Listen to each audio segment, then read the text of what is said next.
Sekali lagi shalom. Shalom. Masih ada sukacita? Masih. Adik-adik semua berharga, pemuda-pemudi semua berharga. Kita punya harga, kita punya nilai. Oke, Punya. kita semua. Saya mau bertanya, pemuda-pemudi, apa yang paling kamu hargai di tengah-tengah kehidupan, khusus pribadi? Yang paling dihargai di kehidupan, bahkan di keluarga. Ada yang bisa jawab? Atau barang yang paling berharga dalam hidup kita,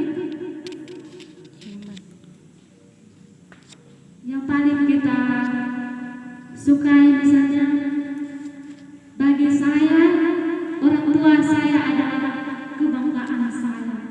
Dia paling berharga buat saya. Mungkin ada lagi yang lain yang berkata barang saya atau emas saya itu sangat berharga. Misalnya pemuda-pemudi, kalau kita punya barang berharga ya, pasti kita jaga ya. Pasti kita akan jaga. Misalnya kita punya uang berharga tidak? Uang berharga tidak? Berharga. Punya harga. Seandainya kita punya uang itu ada yang curi, bagaimana tindakan, bagaimana respon atau reaksi kita? Kecewa. Sedih, apa lagi? Sakitnya di sini ya, bukan di telapak tangan, bukan di telapak kaki, sakitnya di hati. Ada yang lagu tuh. Bagaimana lagunya ya? Sakitnya tuh di sini. Sakitnya di sini. Bukan sakitnya di mana, tapi di hati yang sakit sekali. Nah itu barang berharga ya. Apalagi barang itu barang kesukaan, kesayangan. Kalau dicuri, kalau hilang, ya kalau diambil orang, woi rasanya sakit sekali. Lalu bagaimana dengan kehidupan? Barang saja kita merasa sakit hati. Yang kita miliki saja kita merasa sakit hati.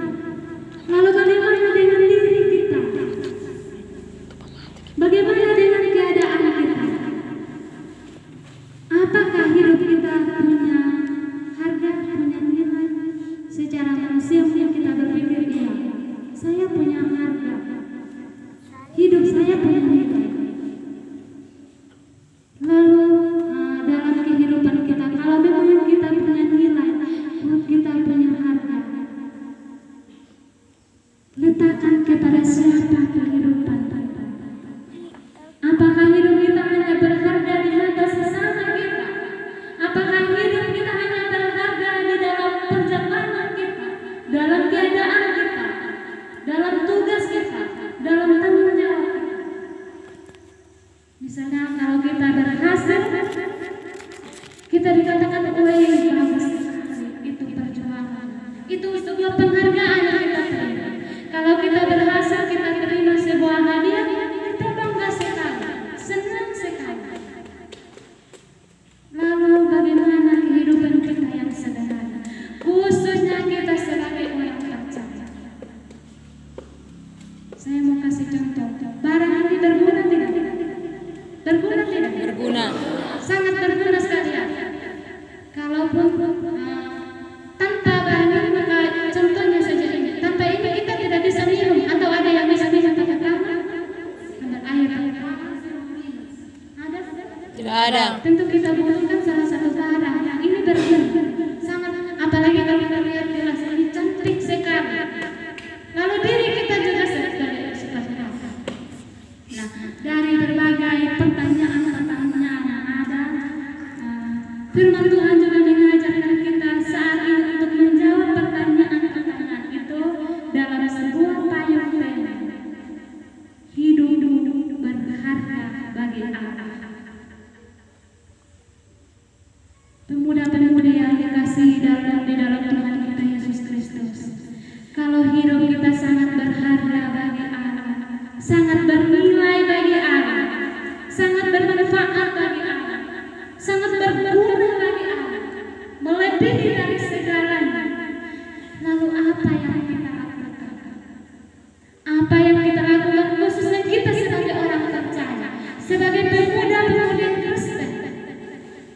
dalam ayat yang ke-10 di sini sangat jelas sekali.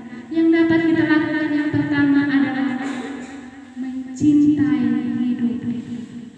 Kalau kita tahu hidup saya, hidup saudara-saudariku adalah berharga di mata Tuhan, bermanfaat di mata Tuhan, maka marilah kita mencintai kita punya kehidupan. Artinya jaga diri kita, jaga perjalanan kita, jaga kondisi kita, jaga setiap aktivitas hari-hari hidup. Janganlah biarkan hidupmu dihancurkan oleh orang. Janganlah biarkan hidupmu dipermainkan oleh kejahatan dunia. Kita ingat bahwa sekarang dunia semakin canggih, dunia semakin kejam, dan bahkan kita beranggapan apa kata itu kata dunia. Lalu apa kata kita sebagai orang percaya?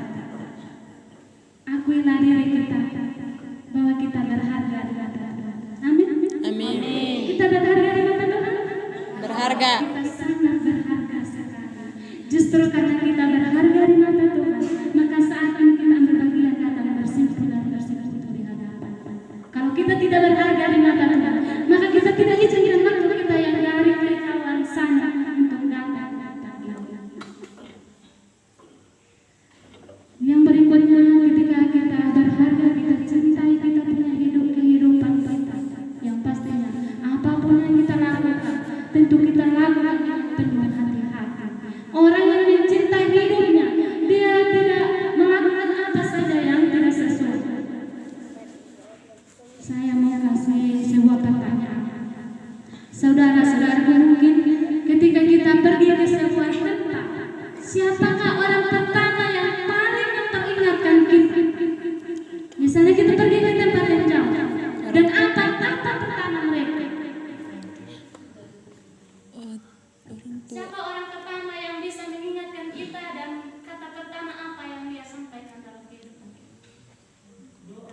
Orang tua. Orang tua yang paling pertama menyampaikan sesuatu ketika kita pergi ke tempat yang jauh atau di tempat lain. Apa kata pertama yang dia ungkapkan? Hati-hati. Jaga diri atau hati? Hati-hati. Hati-hati, itu kata pertama. Hati-hati kalau jalan. Itu kata orang tua. Kenapa orang tua berkata demikian? Kenapa orang tua ungkapkan hal yang demikian? Karena orang tua kita sangat Mencintai kita. mencintai kita. Orang tua kita sangat mengasihi kita. Orang tua kita sangat menyayangi kita. Sehingga mereka mengungkapkan hati-hati. Lalu bagaimana dengan diri kita sendiri? Maukah kita mencintai kita punya kehidupan? Maukah kita cintai kita punya keadaan kita? Kalau kita cintai kita punya kehidupan, apa pertanyaan kita yang paling pertama dalam kehidupan, khusus diri kita? Pertanyaan untuk diri kita sendiri. Halo. Hai. Hai. Hello, hello. Apa pertanyaan pertama dalam hidup kita? Mungkin dalam hidup saya secara khusus. Tanya pada diri kita, apa pertanyaan pertama? Siapa? Siapa dia? Siapa saya? Siapa saya ini? Saya orang pemabuk? Saya orang penjudi? Saya orang yang tukang duduk-duduk di jalan-jalan? Saya dan lain sebagainya itu dijawab dalam pribadi. Jadi pertanyaan kita khususnya sebagai pemuda-pemudi Kristen, siapakah saya ini? Saya ini tidak ada apa-apanya di dalam Tuhan. Saya ini bukan siapa-siapa di hadapan Tuhan. Saya ini adalah orang yang paling terhina di hadapan Tuhan. Saya ini adalah orang yang tidak layak di hadapan Tuhan. Tapi justru dari ketidaklayakan saya, Tuhan datang memperbaiki kehidupan saya sehingga saya menjadi seorang yang layak. Kalau kita berkata demikian, lalu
yang bisa memperbaiki segala.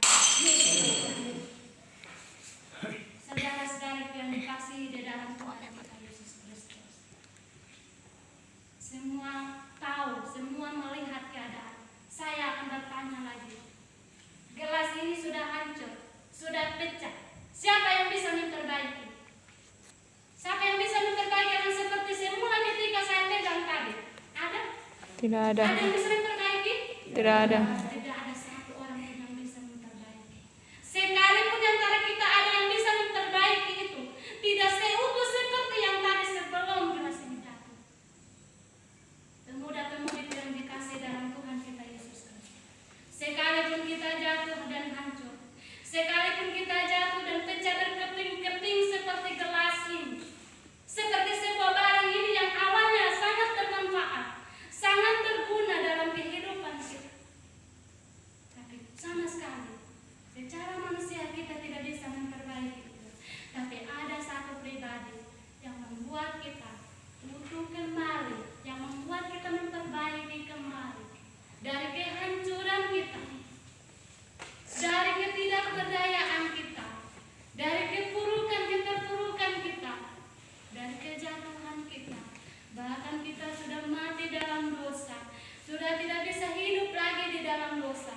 Oleh karena Kristus yang datang dalam hidup kita, yang kita siap nantikan di minggu Advent yang kedua ini, akan membuat kita kokoh kembali dan utuh kembali.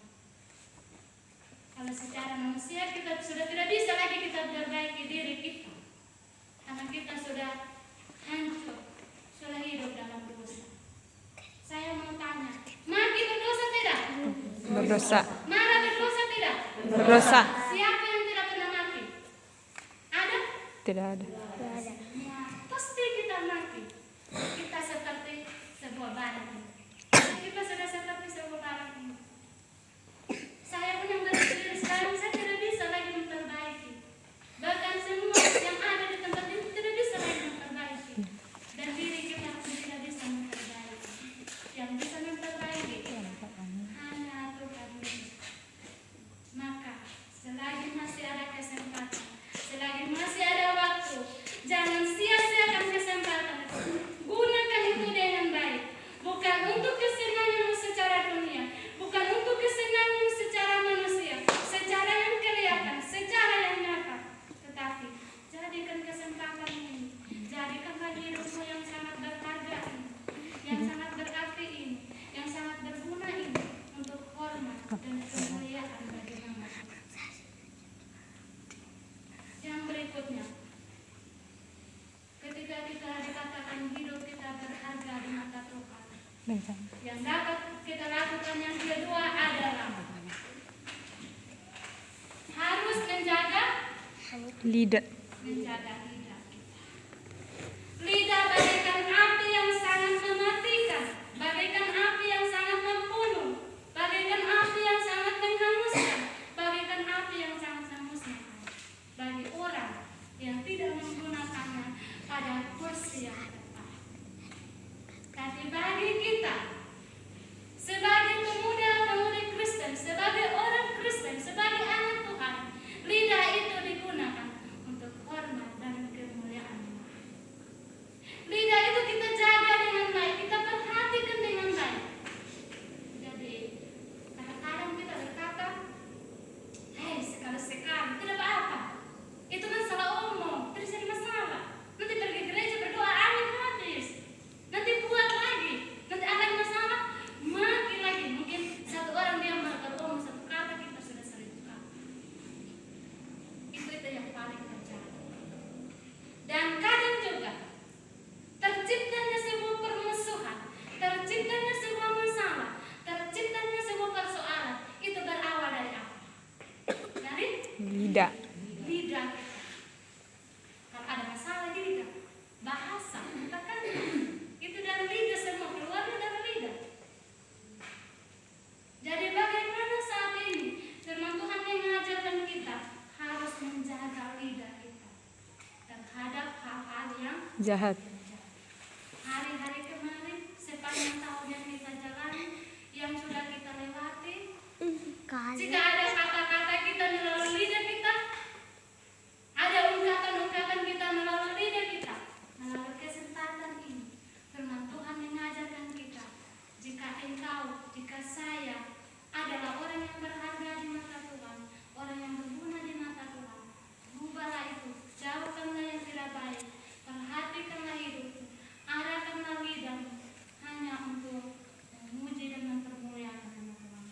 Dengan lidahmu itu sebutlah nama Tuhan. Jadikanlah nama Tuhan yang menjadi fondasi utama melalui kata-kata. Kadang-kadang kita kan kalau ada yang menyanyi, yang paling pertama kita lihat itu dan yang paling pertama kita dengar itu bukan nada dari kata-katanya, bukan isi dari kata-katanya, isi dari pujiannya itu, tapi kadang kita itu yang kita dengar bagaimana gerak-geriknya, suaranya mungkin seperti tong yang pecah, mungkin suaranya seperti ember yang pecah. Mulai sering kita nilai itu begitu.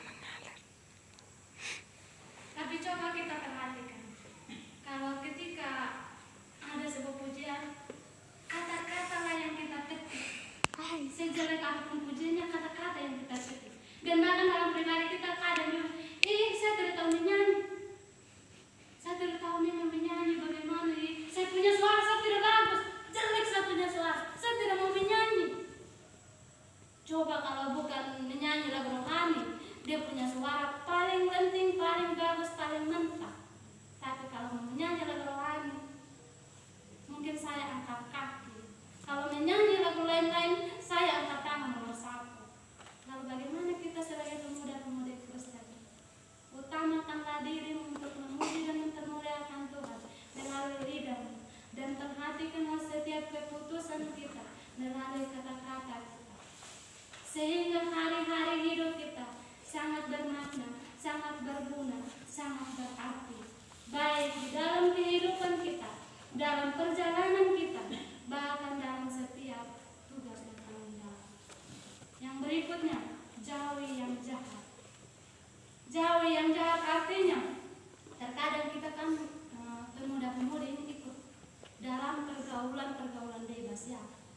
Salah satu contoh, kalau kita misalnya kita dari sekolah atau dari mana, kalau kita jalan kaki, ada teman kita yang punya motor, kalau dia tidak muat atau dia tidak gonceng kita, mulai tunggu kau punya lagi yang sekarang kau sombong sekali kalau kau punya motor, kau tidak kasihan saya, tunggu udah itu pun pupako, aku tahu kau pupako di motor. Ini salah satu kejahatan kecil. Tapi kembalilah renungkan dalam pribadi kita. Kalau saya adalah anak Tuhan, kalau saya adalah pemuda-pemudi yang berharga di mata Tuhan, tidak perlu lakukan itu. Nah, inilah hidup saya, inilah kondisi saya, inilah keadaan saya. Saya akan nikmati dengan sukacita. Saya percaya bahwa suatu waktu Tuhan akan memberikan yang lebih baik dari itu. Kalau kita sebagai pemuda-pemudi Kristen, nah kalau bukan pemuda-pemudi Kristen, pasti dia punya pikiran sudah begitu banyak. Nanti dia pinjam itu motor disuruh kasih-rusak yang lain. Tapi mari kita renungkan firman Tuhan ini, kita jauhi yang jahat, lakukan yang baik, cari perdamaian. Kadang-kadang kita juga kan cara berbicara kita, cara persahabatan kita, kadang kita membeda-bedakan. Misalnya ada permusuhan, kadang kita membela yang salah. Kita cari yang lebih hancur lagi, kita tidak mau aman. Karena apa? Karena kekerasan hati kita. Hati kita keras seperti batu yang sulit sekali untuk dilembutkan, maka sulit sekali memperbaiki. Tapi jika Tuhan mengizinkan, Roh Kudus Tuhan mengizinkan hati kita, maka hati kita akan dirubah oleh Tuhan. Hati yang awalnya keras seperti batu yang sulit sekali dipecahkan dan sulit sekali dihancurkan, akan menjadi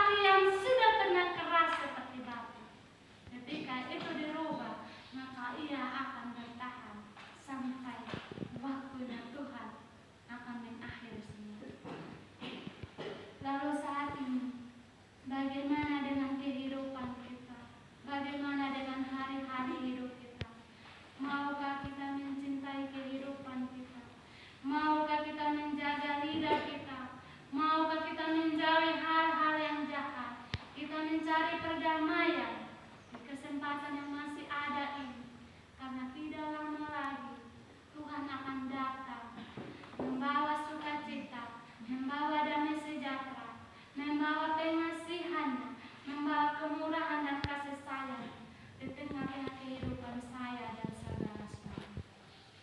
Dan marilah melalui kesempatan ini bahwa apapun yang dianggap bodoh oleh manusia akan dipilih oleh Tuhan. Pemuda-pemudiku yang dikasih di dalam Tuhan kita Yesus Kristus, jika kita dianggap remeh, bahwa kita tidak berarti apa-apa, bahwa kita tidak berguna apa-apa, bahwa kita tidak punya nilai sama sekali di mata manusia, di mata sesama kita, di mata keluarga kita, tapi masih ada yang sanggup memberikan kebaikannya dalam hidup. Masih ada yang siap menyambut kita dengan penuh kasih sayang. Saya mohon coba buka kitab 1 Korintus 1 ayat yang ke-27. 1 Korintus 1 ayat yang ke-27. Saya minta satu orang untuk membacanya. Tetapi apa yang bodoh bagi dunia diberi Allah untuk memalukan orang-orang yang beriman, dan apa yang lemah bagi dunia diberi Allah untuk memalukan apa yang kuat. Kita renungkan ini bahwa terkadang kita tidak dianggap, terkadang kita tidak dihiraukan, terkadang kita tidak dipedulikan, terkadang kita terjepit, tersisih, terimpit oleh berbagai keadaan, oleh berbagai situasi. Tapi justru itulah Tuhan sendiri yang memilih kita.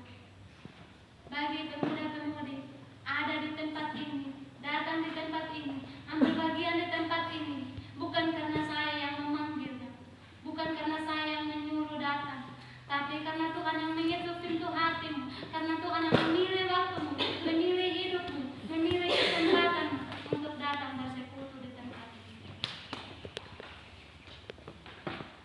Dan bahkan terkadang juga kita banyak orang yang beranggapan ketika kita rajin pergi gereja, banyak masalah, banyak tantangan, banyak persoalan.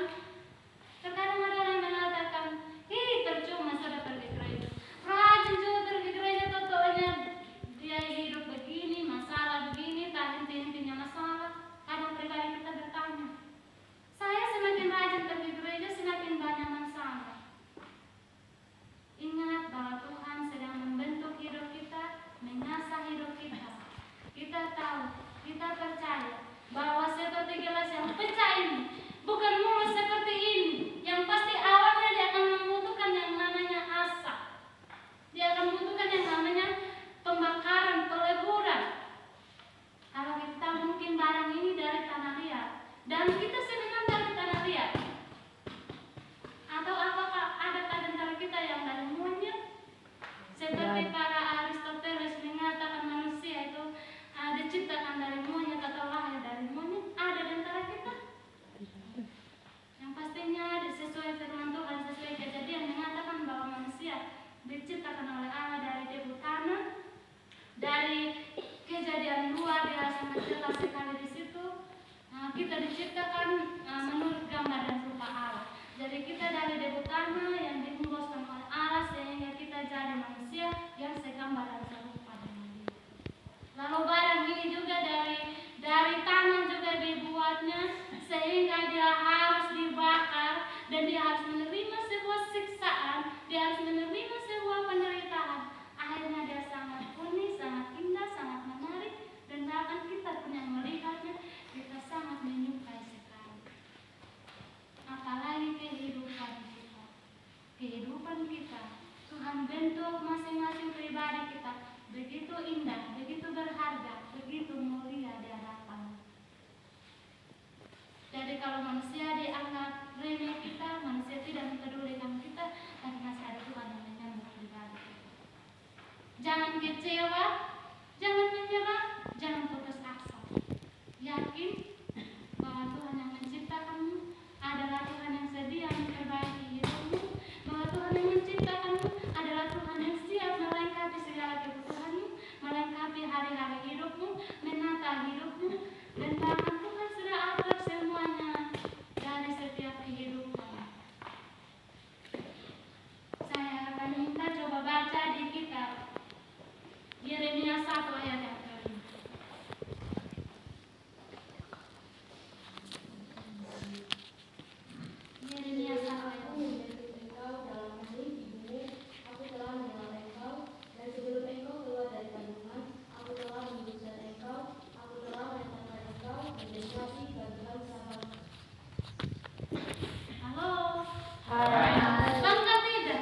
Bangga diri firman Tuhan ini.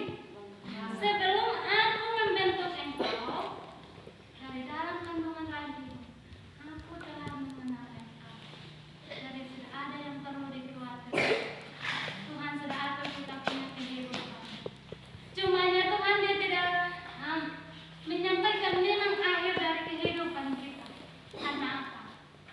Kita takut melihat masa keadaan kita yang datang.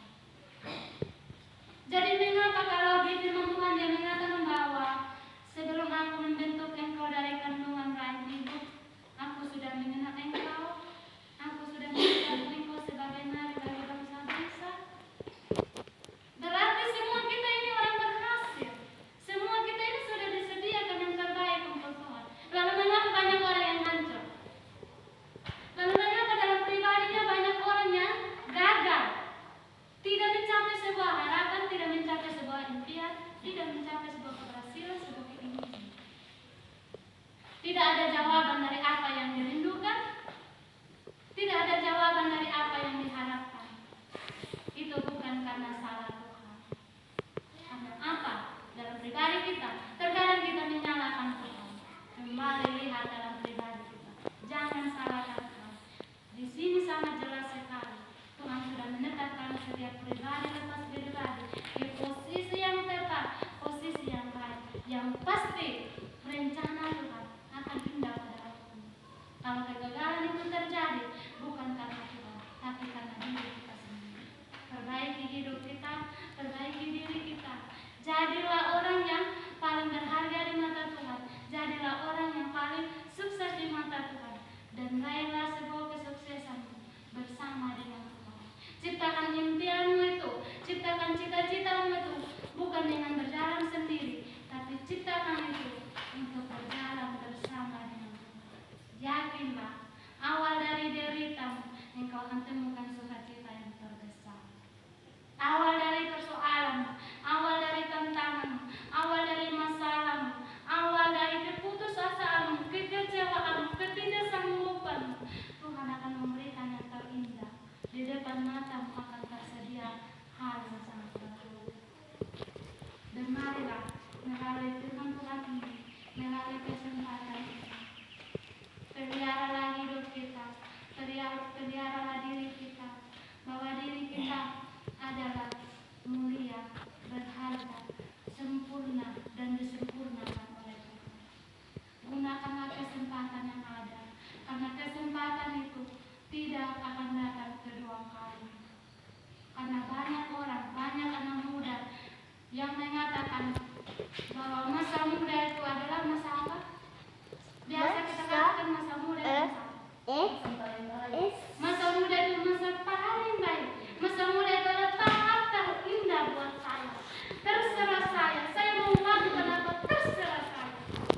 Itu saya punya mau. Oke, kita. Tapi kembali kita renungkan bahwa kita menjalani atau mengangkat satu langkah saja itu semata-mata karena seizin Tuhan. Semata-mata karena seizin Tuhan sehingga kita bisa melakukan itu, sehingga kita bisa melangkah itu, sehingga kita bisa bekerja. Kalau bukan seizin Tuhan kita tidak mampu. Lalu segala sesuatu jangan sia-siakan. Bersyukurlah, banggalah bahwa kita adalah jadi pemuda-pemudi Kristen, bukan karena pemuda-pemudi yang mengatakan masa muda itu tahap terindah. Bagi Tuhan, masa mudamu tahap terindah, tapi jangan jadikan masa mudamu bagi manusia itu tahap terindah. Dan marilah melalui firman Tuhan ini kita renungkan dalam pribadi kita, renungkan dalam perjalanan hidup kita, bahwa kita adalah seperti